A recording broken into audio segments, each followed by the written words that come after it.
جارێکی تر کورد لە سووریا و ڕۆژئاوا دەدرەوشێتەوە. ناوەندی شیکاریستاندەر لەم بارەیەوە چەندین پێشهاتی نوێ ئاشکرا دەکات.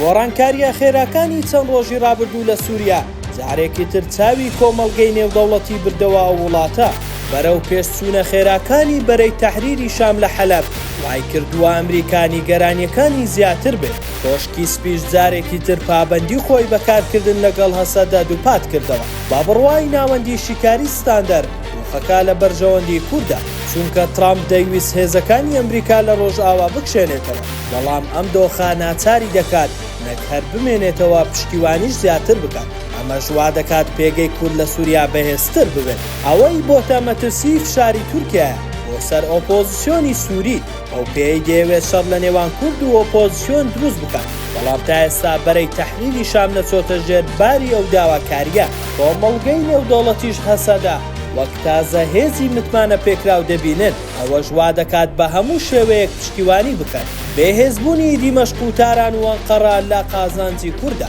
چونکە پێشتر هەوڵێکی سێلایەنە بۆ لاوازکردنی کورد هەبوو. لە کۆتاییدا ناوەندی شیکاریستاندەر پێشبینی دەکات گۆڕانکاری گەورە لە سووریا ڕوونەدات، بەڵام ئەوانەشی ڕوودەدات لە قازانجی کورد و پێگەکەیەتی لە ڕۆژاوای کوردستان و سووریا.